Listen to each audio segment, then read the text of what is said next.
안녕하세요. 저는 신재민이라고 합니다. 올해 2018년 7월까지 기획시정부에서 사무관으로 근무를 했습니다. 오늘 이 영상에서는 제가 기획시정부를 나온 이유에 대해서 한번 말을 해보려고 합니다. 저는 2012년도에 행정고시를 붙었고 2014년도부터 공무원으로 일을 하기 시작해서 기획시정부에서 외국인 채권투자 관리, 국고금 관리 총괄, 국유재산 관리 기금 총괄의 업무를 담당했습니다. 영상을 찍는 이유. 먹고 살려고? 기재부를 그만두고 사실 공무원 학원이랑 강의 계약을 했습니다. 그런데 지금 강의하고 있지 않죠? 강의를 하려면 기재부를 왜 나왔는지에 대한 이야기를 강의 과정에서 할 수밖에 없겠더라고요. 그런데 오늘 들어보시면은 제가 기재부를 나온 내용이 조금 민감합니다. 이런 이야기를 학원에 소속되어서 말을 하게 되면 학원에서도 별로 안 좋아할 것 같아요. 그렇다고 이런 이야기를 안 하고 강의를 또 할 수는 없겠더라고요. 제가 기재부를 나온 이유가 제가 기재부에서 겪었던 일들을 전달하고 싶어서 있기도 했었고요. 어차피 제가 가르치는 과목이 행정학이다 보니까 행정 사례들을 설명하는 과정에서 어쩔 수 없이 제가 기재부에서 겪었던 일을 말을 할 수밖에 없는 상황이에요. 그래서 강의를 하려면은 제가 왜 기재부를 나오게 됐는지 말을 하고 전달을 하고 시작을 해야 되는데 미루다 하다가 벌써 연말이 됐습니다. 근데 이제 더 이상 강의를 안 하면은 먹고 살 돈이 없어서 굶어 죽을 것 같더라고요. 그래서 영상을 지금 찍고 있는 상황입니다. 무슨 일이 있었나? 올해 5월 달에 MBC 뉴스데스크에서 정부가 KTNG 사장을 바꾸려고 하는 문건이 입수됐다라는 내용의 리포트가 보도된 적이 있습니다. 네, 그 문건을 언론에 제보한 사람이 저예요. 문건이 나오고 나서는 정부가 실무자가 KTNG에 대한 동향을 파악하고자 하는 목적에서 작성하고 상부에 보고도 되지 않은 내용이다 라고 정리를 하고 흐지부지 끝났던 건이었는데요. 사실 제가 제보했던 문건은 실무자가 작성했던 문건이 아니라 차관님께 보고됐던 문건이었습니다. 실제 사실관계는 이렇습니다. 당시에 청와대에서 KTNG 사장을 바꾸라고 지시를 내립니다. 그래서 기획지정부는 KTNG의 2대 주주인 기업은행으로 하여금 KTNG의 주주총회에서 현 사장의 연임을 반대한다라는 목소리를 내도록 했고요. 기업은행의 재주주는 국가입니다. 그러다 보니까 국가에서 국가의 주주권을 행사하는 기획지정부에서 나서서 이러한 지시를 하게 된 거죠. 그리고 그 과정에서 문건이 만들어졌습니다. 그 문건이 제가 MBC에 전달했던 보도된 문건입니다. 사실 이 KTNG 사장을 교체하려고 했던 시도는 외국인 주주들이 반대를 함으로 인해서 실패합니다. 그런데 KTNG 사장을 교체하려고 했던 게 뭐가 문제냐? 요즘 문재인 대통령의 팬클럽 회장이 공공기관의 임원으로 일하고 있다고 해서 시끄럽습니다. 그거 말고도 정부의 여러 캠프 관련된 이번 정권 들어서 공공기관 임원을 차지하고 있는 걸로 한번 이슈가 되기도 했었죠. 물론 이런 낙하산 인사도 문제입니다. 하지만 이런 낙하산 인사는 그나마 좀 낫습니다. 왜냐?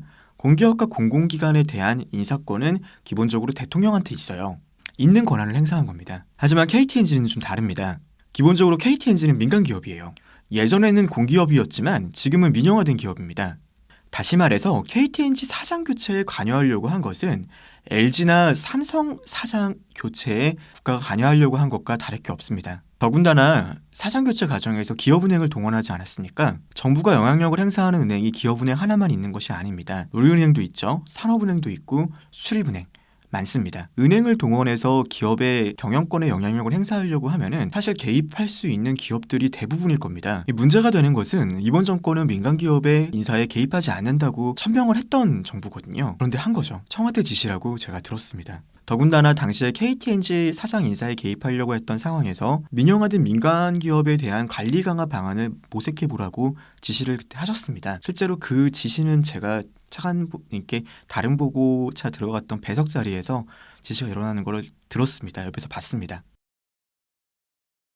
문건을 어떻게 입수한 거냐? 제가 제 업무와 관련돼서 서울에 있는 차관님 집무실에 보고를 하러 간 적이 있습니다. 그때 이제 차관님 집무실 옆에 부속실에 여러 기재부 공무원들이 공간을 사용하면서 차관님께 보고할 문서를 출력하거나 편집할 수 있는 공간이 있어요. 거기에 제 문서를 편집하러 갔다가 어떻게 KTNG 관련된 문건이 있는 거예요. 문건 명칭은 대외주의 차관 보고 로 시작했습니다. 사실 그 문건을 입수하기 전에도 그 관련된 내용을 보고한 것은 알고 있었어요.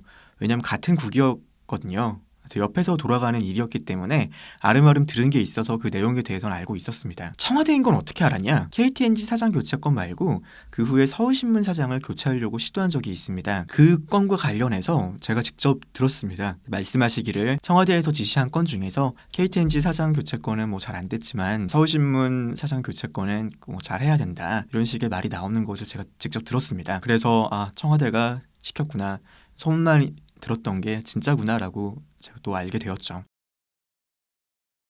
왜 언론에 보도했나? 당시 청와대가 KTNG 사장을 바꾸려고 한다는 내용도 굉장히 충격적이었는데요. 그 문건까지도 제가 어떻게 입수를 하게 되었지 않습니까? 문서를 가지게 되니까 정말 만감이 교차하더라고요. 제가 2014년에 연수원에 입교를 했습니다. 그리고 2014년도 때 있었던 일이 세월호 사건이었습니다. 세월호 사태도 안타까웠지만 공무원이 어떤 존재인지 무엇을 해야 되는지에 대해서 고민이 많았습니다. 그리고 2016년에는 최순실 박근혜 게이트가 있었죠. 당시에 그 게이트 과정을 보면서 공무원으로 창피하더라고요. 사실 저도 그 당시에 촛불시 나갔습니다. 사실 공무원은 나가면 안 되지만요.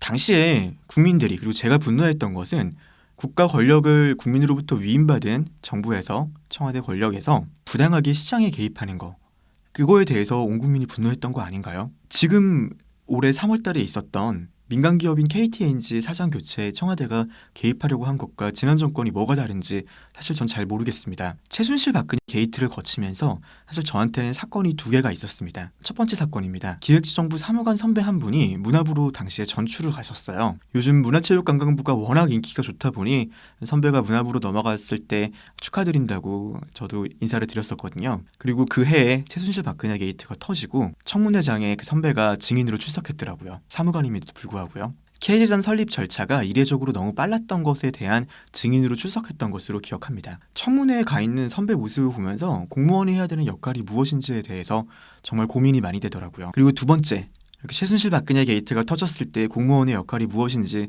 고민하고 있는 와중에 저를 아껴주시는 과장님과 술자리를 했던 적이 있습니다. 그 자리에서 제가 공무원의 역할이 고민이라고 말을 하니 과장님께서 하셨던 말씀이 있어요. 당시에 사실 상부에서 KTNG, 그 당시 과장님께서 KTNG를 담당하셨던 적이 있었어요. KTNG에 기금을 출연하게 압박하라는 지시를 받았는데 과장님이 자기는 도저히 못 그러겠다라고 버티셨대요. 그리고 결국 KTNG는 재단에 돈을 출연하지 않았습니다. 멋있죠? 멋있잖아요.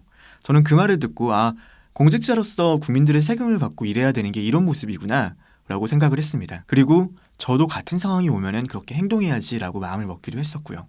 정권이 바뀌고 나서는 그런 일이 없을 줄 알았습니다. 그런데 청와대가 KTNG 사장을 바꾸라고 지시를 하고 더군다나 그 관련된 문건을 제가 입수하기까지 합니다. 어쨌건 그런 KTNG 사장을 바꾸려고 하는 것을 알게 되고 문서까지 입수하게 됐는데 제가 할 수 있는 건 없더라고요. 제 직접적인 업무는 아니었거든요. 그렇다고 정부 내에서 제가 이걸 어떻게 하겠습니까? 청와대 지시인데 청와대에다 뭐라 그럴 수도 없는 거고 권익위에다가 뭐라 그럴 수도 없는 거지 않습니까? 그렇다고 그냥 이거를 못 본 척 넘어가는 것은 불과 1년 전에 최순실 박근혜 게이트가 있었고 제 스스로 다짐했던 일이 있었는데 제 다짐을 그냥 아무렇지도 않게 넘기는 것 같더라고요. 이렇게 하나 둘씩 눈 감고 넘어가다 10년, 20년 공무원 생활하면 다음에 정말 그런 더 크고 중요한 일이 있었을 때 저 역시도 세상은 원래 그런 거지라고 하는 공무원이 될 것 같았습니다. 그래서 할 수 있었던 게 언론에 제보를 하는 거였고 MBC에 문건을 넘겼고 보도가 되었습니다. 비록 저희 부에서 실무진이 본 문건이다라고 넘어가긴 했었지만요.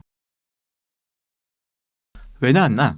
사실 문서를 제보한 게 걸려서 나온 건 아닙니다. 제가 문건을 제보한 거를 알아챈 것 같은 선배도 사실 있긴 했었는데요. 넘어가 주시더라고요. 사실 이게 내부 고발이잖아요. 정말 마음이 너무너무 괴롭더라고요. 제가 문건을 MBC에 제보했던 게 3월이었습니다. 보도가 나왔던 것은 5월이죠. 한 2달 걸렸습니다. 근데 그 2달 동안 정말 온갖 생각이 다 나더라고요. 조직을 배신했다는 생각에 정말 실제로 문서를 제보를 한 후에 기자한테 좀 보도를 늦춰달라라고까지 말을 했기도 했습니다. 어쨌든 간 결국 보도가 나왔죠. MBC 보도가 나온 이후에 청와대 민정수석실에서 내려왔습니다. 문건을 누가 유출했는지 경위를 파악한다고요. 총리실에서도 왔다 갔습니다. 기재부 전체를 대상으로 비공개 문서를, 사실 이거는 비공개도 아니었죠. 대외비는 정식으로 문서가 돼야 되는데 이거는 문서화 시키지 않았던, 어떻게 보면은 괴문서죠, 괴문서. 어쨌건 그런 대외 공개되면 안 되는 자료를 어떻게 관리하는지 실태를 파악한다고 우리뿐만 찍어서 감사하기도 했습니다. 그런 과정을 유출한 사람이 저인데 제가 아닌 척하면서 지켜보는 게 너무너무 괴롭더라고요. 일선에서 누가 유출하는지 찾으라고 해서 애꿎은 기업은행에다가 기업은행에서 유출된 거다라고 하면서 유출자를 찾으라고 지시가 내려가기도 했었고요. 사실 결정적으로 힘들었던 게 저희 국장님이 이 사건과 관련해서 마음고생을 되게 많이 하셨습니다. 근데 어느 날 엘리베이터에 둘이 있는데 저한테 그러시더라고요. 국장님이 저를 많이 아껴주셨거든요. 엘리베이터에서 세상에 믿을 사람 없는 것 같다. 신재민 사무관 같은 사람만 믿어야 되겠다라고 말씀을 하시더라고요. 그 사건과 관련해서요.